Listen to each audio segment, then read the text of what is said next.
Hindi pa pwede yung daan dito guys. Mahirap. Guys oh. Ay. Australian star apple. Sana isamahan nyo ako sa 3 episode ng ating video. Ating puntahan ng isang enchanted na sementeryo na pinamugaran daw ng mga engkanto. At saan nga ba matatagpuan ang nakalalasong ilog na ito? At ating tikman ang mga kakaibang prutas ng Mindanao.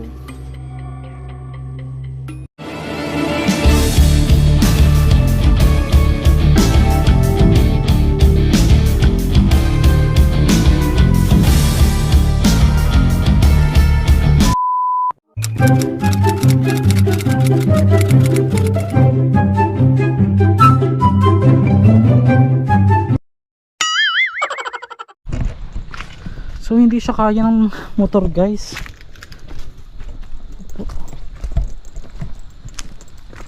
So buti na lang dito yung ating tour guide na si Sir. Anong pangalan mo Sir? Benito. Sir Benito. Tour guide dito po sa anong barangay to? Caretaker, Palaypay.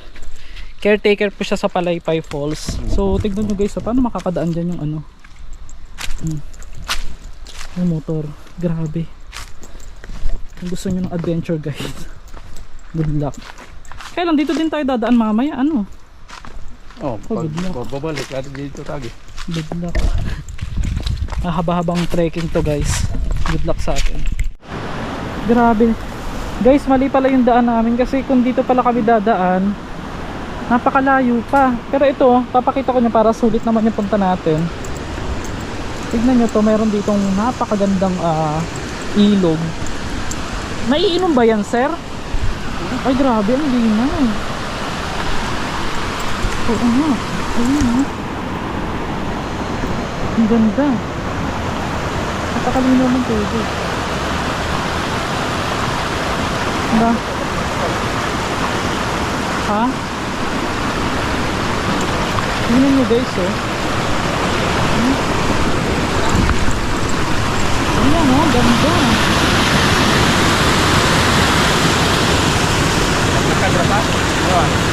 Papunta doon? Magmotor na lang tayo, sir. Magmotor na lang tayo. Hindi pa pwede yung daan dito guys. Mahirap. Sulfurik pala tong ilog na to. Hindi na to pwedeng inumin.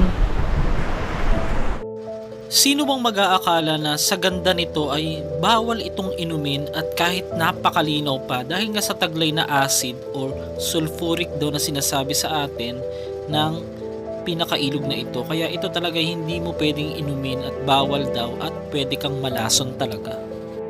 Katulad din ng ating napuntahan sa Davao de Oro na isang falls na mainit falls sa Mako ay hindi rin naiinom ang tubig dito at ito'y pinaliliguan lamang at talagang nakaka-relax.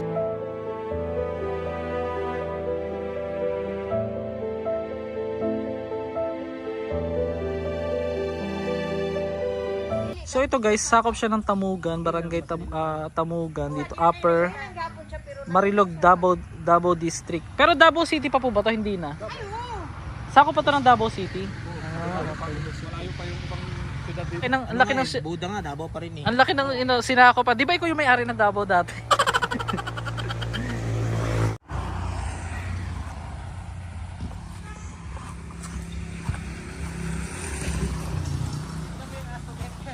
Ilang square? Pila ka square meter ne? 1786. So ito binebenta siya guys ng 2.4 million pero meron pa siyang ano discount. Yan. Tapos ito po mga durian no. Hanggang saan po yan? Hanggang doon? Yan yung pahaba po yung lupa. Oo. 85 yung length. 80 meters yung frontage. 20. Ayan, ang ganda. May mga tanim ng ano. Ano yung mga tanim dito? Mangga, durian, rambutan, lansones, na may makapuno. May lansones po? Unahan. Okay. Tignan nyo dun, no. Ito kasama na tong bahay, syempre, di ba? Akala ko maiwan pa yung bahay, eh. Ay, may durian. Ang daming durian, oh. Ilan ang pila ka bukang baligyan ng durian? Eh, ang puno na nakatanom. 21? Ang durian? Oh, 21. Puro puya. Pang 22 sana ito, pinutol namin. Oo. Pero, unsa yung mga variety, mga puyat? Puyat. Okay. Kung may pera lang ako guys, bibiling ko talaga to. May abreo. Hindi ko kaya. Ang ganda ng lupa, patag eh, oh. May abreo na raw. Ang si Abrio? Ang saan eh? Pero may ilog bunga. Kanin? Nakakain to? Pwedeng makahingi, Char? Ano na yun? Saan na yun? Australian Star Apple. Star apple. Pwedeng pa try. Wow. BFF oh. Buksan mo nga. Ha? Hindi ka kasama. Sige, buksan mo daw. Ano nga siya? Ano? Hindi pa kami nakatikim nito, sir. Star apple? Bira man to. Wala nga sa fruit stand. Wala pa sa Pilipinas nito. Sige, BFF, baby mo daw ko. Try natin to. So guys, ito yung kasama sa lupa. Anong tawag dito, sir? Abreo. Trio? Abreo. Hindi to nakakalason, ha? Australian. Kinakain yung yung balat hindi, yung laman lang. Star apple. So guys, kailan ko nakakita nito. Ay, oo nga. Star apple nga, BFF. Amoy nga. Sarap. Hala. Hello sir, ngayon ako nakatikim nito. Australian apple. Guys, alam mo yung yung beans, lasang beans siya na lasang gatas. Ano pa ng ganito? Ngayon ako Saan yung buto? Sayang. Akin na lang to. Tanim mo? Baka sakali. Alam mo ba, ganyan yan, namumunga na. Oh? Paano nyo nabuhay? Ikaw nagbuhay niyan, sir? Saan galing yung seed niya? Australia pa. Hindi, sa Bureau of Plant. Bureau of Plant. Okay. Pero hindi naman illegal na magdala ng seed sa Manila. BFF yung ano, Gusto mo, namunga na. kita ng puno. Ang sarap guys. Nana kay puno ano ya? Diyo na baligya pa ni mo ya. Hindi ka magkakasama. Mabilis lang siya mabuhay. Oo. Hindi namin to alam kakaiba to oh. Australian star apple. Ito ang apple. Ay, may apple BFF. Nabubuhay yung mansanas. Mansanas BFF. Nabubuhay yung mansanas dito. Oo. Wala, first time ko makakita ng puno ng mansanas ba sa personal guys. Yan pa oh. Hala. Kaya lang ito, hindi ko na naasikaso. Pero nagbunga na to sir. Hindi pa. Napagpabunga ka na. Sir, ano pala dahilan nyo? Ba't nyo ibebenta tong lupa nyo na to? Sa mga anak na BFF nag-aaral. Kakalit Punta na kayo ng, yung kailangan college ng financial. May bahay pala sila sa Matina BFF. Sarap nito sir, oh. Sabaw. Kaya balik na naman kami doon. Kaya nga niya eh. Hindi ka nang inayang ibenta sir. Sayang na sayang. Ang ganda eh. Need lang kasi ng pera talaga BFF to eh. Sige lang, maghanap. Pag mag-invest tayo ulit. Ano, malay mo naman, sakali, di ba? Yan oh guys, ang laki ng ano nila. Ang ganda ng lupa. Mataba ang lupa din rin, oh. Oo, may mga tanim na apple na guys, durian. Pakita mo to, BFF. Pakita mo to, oh. Amo, ang baba lang, namunga na. Ano to sir? Lemon? American lemon. American lemon, laki oh. American lemon. Ito yung apple. Ilang puno to sir? Yan, apple guys. Yan. Hanggang doon yung apple. Ang daming apple. Yun o, malaking puno ng apple yun o. Grabe ah. Hindi ko expected to. Ito, apple din BFF po. Hindi na namin naasikaso. Nako, pag mamunga to sir, sisikat din kayo kasi sa kapatagan, ang ano dito, munti nakapabunga aning apple. Sikat ba ito siya? Pero nakapagbabunga ka na sir, hindi pa? Hindi pa, hindi namin na... Hala, papaya, ang fresh BFF. Tingnan mo. Hala. Sige sir, try ko. Kasi ako sir, road to 1 million na rin ako. Kung saan sir? Apple di apon? Mo gyapon ni siya? Post ni, kasi may bio ba, samahan ko din, para at least. Rush na ba to? Kung saan ini sir kanang berry? Mulberry. Mulberry? Hala. Sobrang makapal. Grabe makapal. Kaya mulberry guys. FF, Hindi na mulberry. nila lupa yung BFF. Kaya nga. Tatanong ko sir, may mulberry daw. Oo, ano Mulberry. yan? Tawag yan. Nakakain talaga yan. Meron pang ano sir, chesa ba to? Hindi, yun din yun. Oh. Ganun din, ganito din daw. Eh bakit patusok? Tulis yung pet. Pero parehas lang sila. Hinog na yung papaya, baby, tatlong hinog. Pakita mo nga, pakita mo BFF. Yan yung papaya. mansanas din daw oh. Kaya nakahawak pa. Kunin mo. Kunin ko na. Wow, thank you. Minsan kasi, pag di namin nakuha, Guys oh. Ay, dalawang kami ni Mrs. Kumisan. anong patulis? Ano yung pagkakain niyo ni Mrs. nito? Anong epekto? Wala naman. Ang bilis nakabusog. Matubig kasi ano. Ang bilis makabusog. Iba kasi iniisip ko. Charot. So yan na nga guys, sa mga gusto ng investment ay ito nga talaga ay suggested ko sa inyo kung malapit lang ito sa Davao City. Siguro mga almost 30 minutes lang hanggang 1 oras lang ang biyahe mula rito hanggang Davao City, kaya makikita nyo may mga durian pa.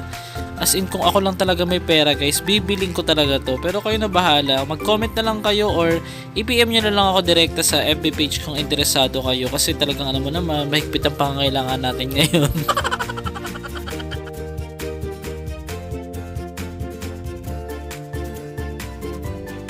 So meron din siyang avocado bukod dun sa 21 na puno ng durian. Ito yung mansanas.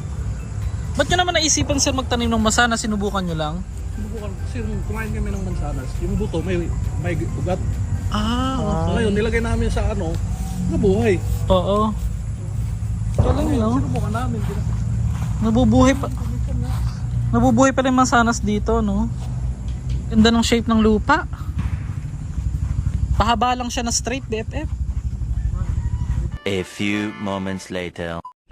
So ito mga master, kasama natin ang ating subscriber at ating amigo na si Josh. Oh, Magandang hapon po sa lahat.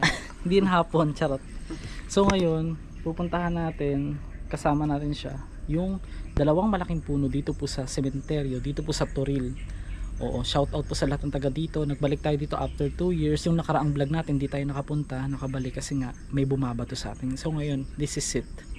Puntahan natin yung 2 malaking puno at doon tayo magpapalipad ng drone. At makita natin kung gaano na ba ka-enchanted ang sementeryong ito. Para sa akin, enchanted cemetery ito kasi dito natin na-discover yung mga kinulang. So wala kang babatiin? Shoutout sa lahat ng pamilya ko. Wow. Yan. Tsaka sana gabayan pa rin tayo ni Lord kahit ganito yung mga eksena natin. So yun. So mga master, kasi kanina pa siya kinakabahan dahil nga first time niya rito pumunta. At alam din niya, napanood niya din yung nag-trending before. So makikita niyo to dito. Basa na. Ingat dito ba?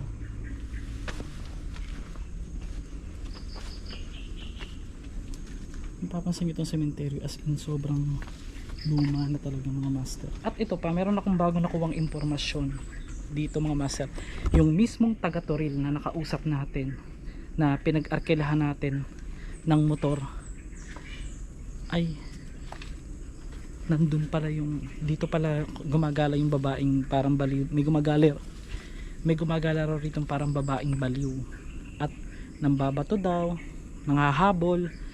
Sana wala namang mangyari sa atin ganun, hindi natin siya matsyempohan. Pero ang pinagtataka ko lang, ang sabi kasi sa amin, yung babae doon na nambabato na yun is hindi rin pupunta ng gabi rito sa sementeryo. So imposibleng yun yung bumabato sa amin kasi magpapakita naman yun eh. So diretso lang tayo dito. Grabe no.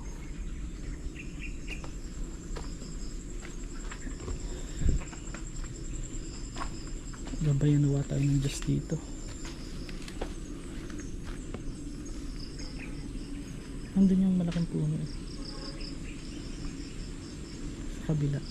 Bigat talaga ng pakiramdam ko dito sa sementeryong to.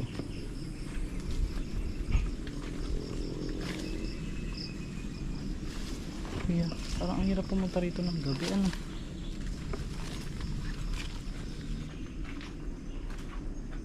So kanina natin. Oo nga, teka lang, hinahanap ko yung 2. Ay, parang may bahay dun. Yun lang din yan dun sa amin. Sa unang tinuro ko sa'yo. Ito na nga yata yun. Yung may 2 malaking puno. Nakita naman ni Ate Che. Abangan nyo yung vlog namin ni Ate Che mga master. Isasama namin siya.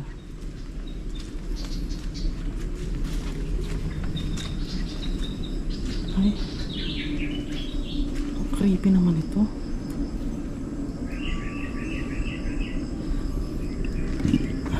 Ang bigat ng pakiramdam.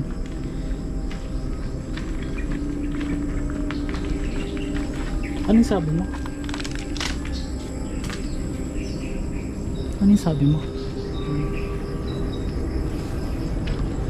Kasi mga master, dati, nung pumunta ako dito, hindi ko masyado naikot tong sementeryo ng Turil kasi andun lang sa Bukana, yung pinaka, yung na-discover nating mga kinulam. Ngayon lang ako nakapunta banda rito. So dito yun. Ayun yung dalawang malaking puno. Andun, sa kabila. First time mo ba nakasama sa pagbablog? Oh, I mean sa mga sementeryo. Oh, first time ko to. So, So anong napipil mo? kinakabahan na medyo na-excite sa mangyayari. Paano mangyayari sa atin dito? Sana wag naman, 'di ba? Hindi, okay, wala namang problema yun kasi kabisado ko na din halos tong sementeryo ito. Pinagtataka ko lang, wala talaga mga bahay. Kasi yung minamba ito nga before. Napakalaki po ng sementeryong ito mga master.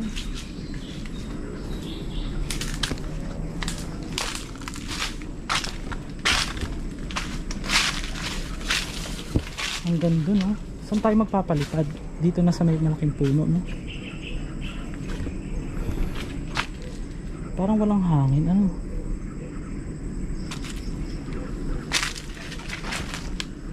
Ay, ano to? Teka lang, may nakita ko dito, guys. Ito tayo. Kaya mo ba? Ito, magandang panggatong to, eh. Kaya mo? Yeah. So yan, napapansin nyo guys, meron akong kasama ngayon kasi ano ito? Ay! Ano ba nang sabi yun? Grabe, parang abandoned cemetery na siya, no? Wala nang, parang walang dumadalaw kahit isa.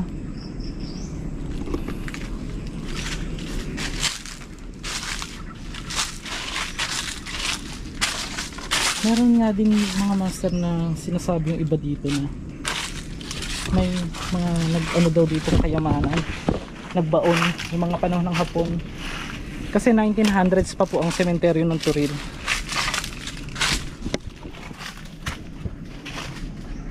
Ang creepy na, ang dumi.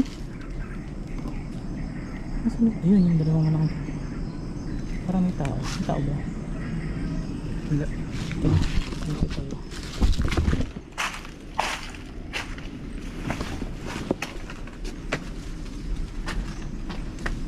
Wala namang ahas. Wala naman.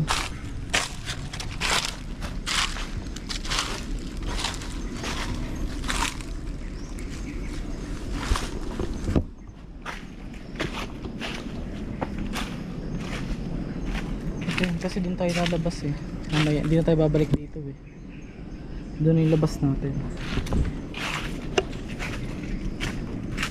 Naku, hindi ko pala kaya itong ikutin ng gabi mag-isa. Sobrang ano mga master eh.